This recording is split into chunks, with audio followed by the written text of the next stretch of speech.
Okay, isang mapagpalang araw mga lods.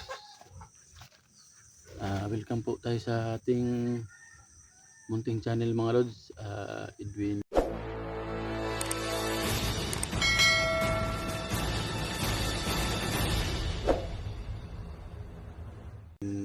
Adventure po. Welcome po kayo. Saka ito po mga lods, mga kaganapan sa pagpunta ko sa bahay ni Elektra mga lods. Hindi po tayo pinalad. Pero hindi masabing hindi rin masabing oo. Parang pinapaasa lang tayo. Pero okay lang kasi mga lods, hindi naman tayo nagmamadali. Kasi pag nagmamadali tayo, mahirap 'yon. Sabi nga nila, kung nagmamadali ka, maraming mga palpak daw 'yun. Yan daw. So, okay lang. Patuloy tayo mga lods sa ating plano sa buhay. Kasi hindi naman natin hawak yung puso ng isang tao. So, ganito 'yun. Paano ko mga lods? Balik bundok na lang po tayo. Balik explore tayo. Sa mga kaibigan natin dyan, mga supporters natin, mga viewers natin, balik ko tayo sa explore natin sa bundok mga lods. Kasi hindi tayo pinala dito sa sa patag, baka doon sa bundok. Pero okay lang yan mga lods, kahit na hindi tayo nakapasa sa puso. Tuloy pa rin buhay, hindi sa na pag ganyan. Hindi tayo, may mga plano tayo na hindi natuloy. Pero iba dyan, pag ganyan, may despair tayo, hindi tayo. Kasi sanay tayo dyan. Kasi hindi tayo ganun kagupuhan na lalaki, kaya ganyan. Okay lang yan, ganyan ang buhay. Laban lang. Tuloy tayo mga lods. So ito, sila ni idol natin SGS, may biglang sumulpot na kalaban si Inday, Lost Adventure. Kita ko nga si Inday binugbog ni ni Lost. So ngayon mga lods, medyo malayo-layo sila sa amin.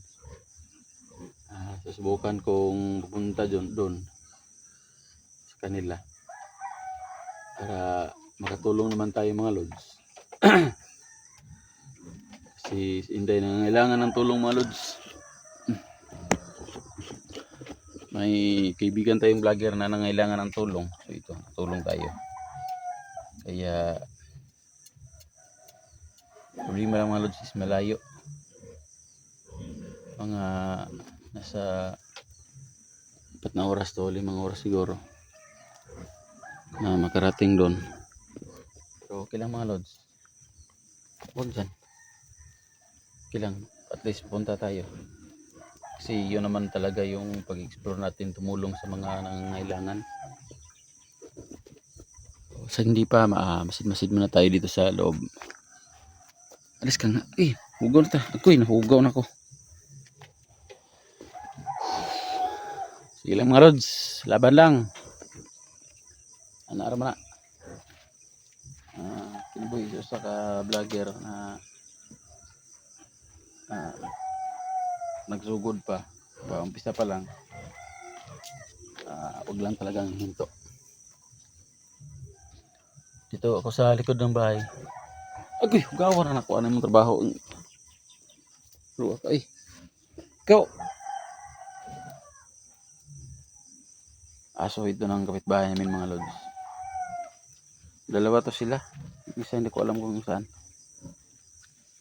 Pag umupo ka, yun yung kamay niya ilagay niya sa kung saan. Talagang taga rito siya, alam niya kung saan dumaan. So may problema dito kagabi mga lods. Dalawang gabi ako nandito. Mga alas 12 ng hating gabi. Yung mga aso namin dito, kahol ng kahol. Tapos pag lumabas naman ako, upcam. Yung mga aso parang yung gibunalan ba ang mga aero murag pang away ba. Murag na yung mga kababalaghan diri nga nahitabo din sa mga aero ba. Sa mga aero namo.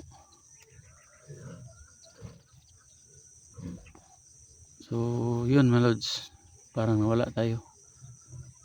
Napaka okay na aso.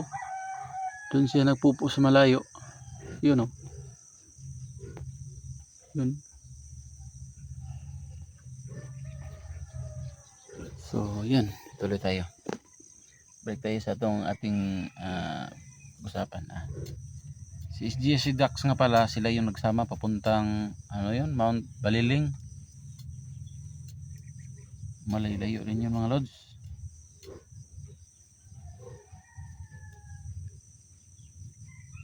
Kailangan tayo ng panggasolina doon punta, pero hindi pa, baka matawagan ko si Idol SG natin. Papunta ako sa Tubig Balon. Gusto ko sana humingi ng depensa lang ba, or in kaso ba na maipit tayo sa gulo, may panlaban tayo.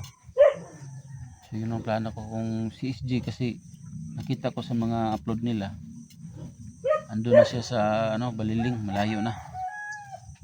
Pero susubukan kong tatawagan mamaya na baka makabalik siya sa Tubig Balon. Hingi tayo ng pangdepensa kasi wala tayong laban.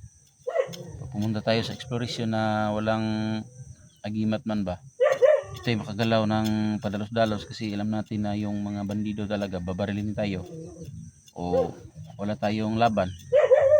Ito po yung nangyari, wala tayong masyadong galaw na sa pag-explore. Tago lang tayo, takbo-takbo, kasi hindi ko naman ipapasubo yung buhay ko pag nasa gipit na mga lods.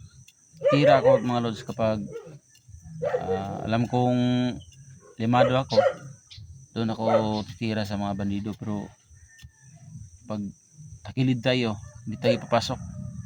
Hindi katulad nila ni SG na pwede na silang pumasok kasi alam na nila na nila Inday, nila Badan, alam na nila na protektahan talaga sila ng kanilang mga agimat. Sa akin na mga lods, kahit na hindi pa naman ako nakasubok ng ganyan, pero baka sakali lang, kasi alam naman yung mga lods na talagang yung trabaho sa bundok is may mga bandido talaga. Tuloy lang tayo. So yun mga lods, yun ang plano ko. Pero kung hindi ko matawagan si Idol o hindi natin makontak kasi ando na siya sa Mount Baliling, try nating magano. So ganito itong mga lods. Nung mga nakaraang mga araw, nagkita kami ni Idol. Tinanong ko sa kanya kung saan banda yung Tubig Balon, pero kung ako lang magpunta doon mga lods, paano naman yun? Ako lang, kung wala si SG, hindi natin matatawag yung sino yung mahiwagang diwata. Mabuti sana yung nandun siya. Pero kung wala si mga lods, try kong pumunta doon. Ako lang mag-isa para kung maibigay yung mahiwagang diwata, okay. Pag wala, uwi tayo, balik explore tayo. So ganyan na lang, kasi hindi naman siguro natin mapapauwi si Idol kasi nandun na sa Mount Baliling, malayo na yon. Hindi madali dito. pag ano, pumunta naman kami doon ako doon ng diretso na walang proteksyon, hindi pa rin tayo makagalaw ng mabuti, ng maayos. Pag-isipan ko yan mga lods, yun yung unang pangunahing plano ko dito. So dito na tayo.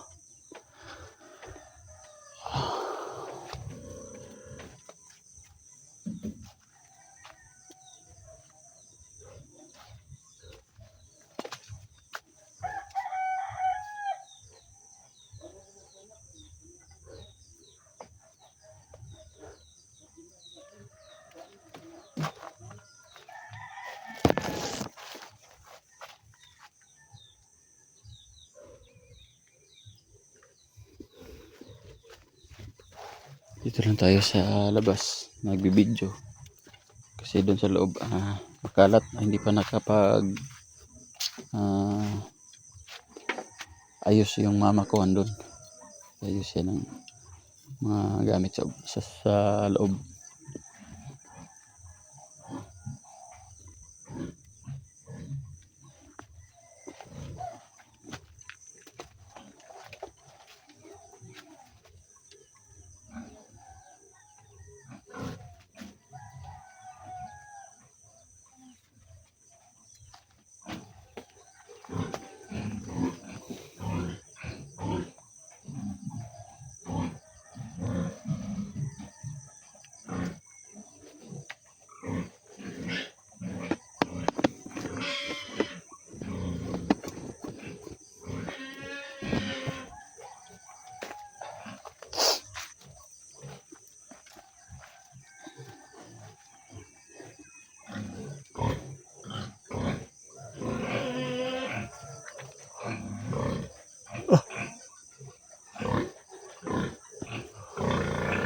Ganito na talaga sa amin mga lods pag umaga nagpapags po, yun no. Hindi mo makita yung malayo kasi nagpapags siya.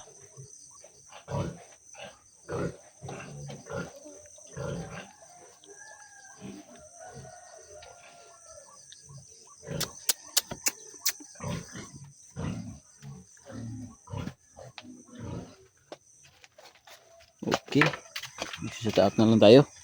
Okay, dito.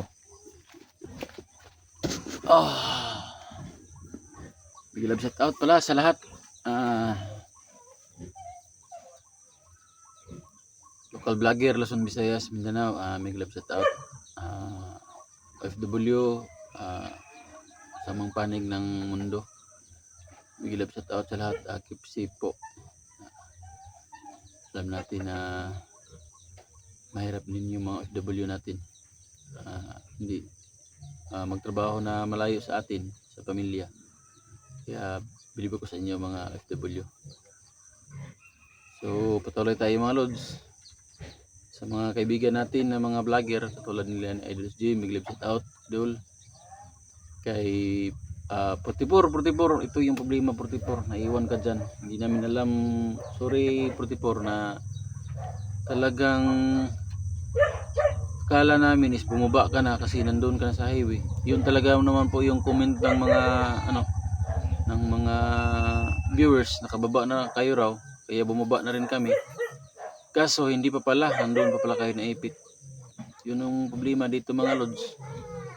At saka si Inday mga lods is kinidnap pa ng dinakip ni Los, si Loso ay dating vlogger, nag-abroad, hindi pinalad siguro, umuwi dito. Pagbalik dito naging pusakan la bandido naman.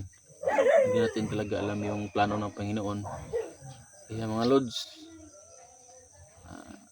balik tayo sa pag-explore, tutulong lang tayo. So pasensya na mga lods na baba kami, hindi si 44 hindi namin na iligtas. Yun nga, may mga comment na ganito.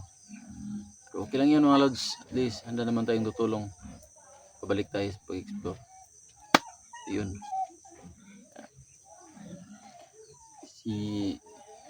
sino pa kailangan mo shout out? Si Kuya Dax. Kuya Dax, may glove shout out Kuya Dax. Kuya Dax, Thank you. Alam mo na yun, Kuya Dax.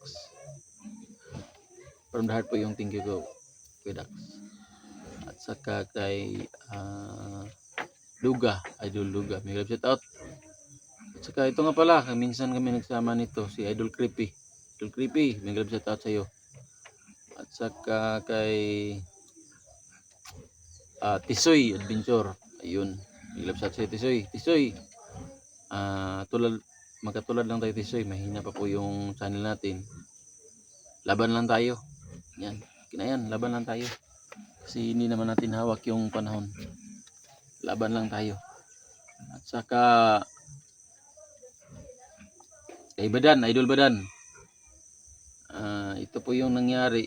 May nag-comment sa akin dito na si Badan daw at si Tisoy is nag-aaway na kasi si Badan daw yung bumaril kay 44 na kinumpronta naman ni Duga na hindi naman raw totoo. Pero hindi natin masisi si Duga na ganun. Kasi kahit sino naman, si yung napagkamalan lang ba si Badan. So okay na siguro yun. Kaya mga bro, patuloy lang tayo mga bro, patuloy lang tayo. Laban lang tayo mga bro. At saka sino pa? Kay Junji, ito nga pala Idol Junji. Laban lang Idol. Alam ko na magkatulad lang tayo, mga mahina pa yung maliit pa yung channel natin. Laban lang tayo. Pag-love shout out sa'yo, Idol Junji. At saka sa Team Pogi dyan. Sana magkita-kita tayo sana.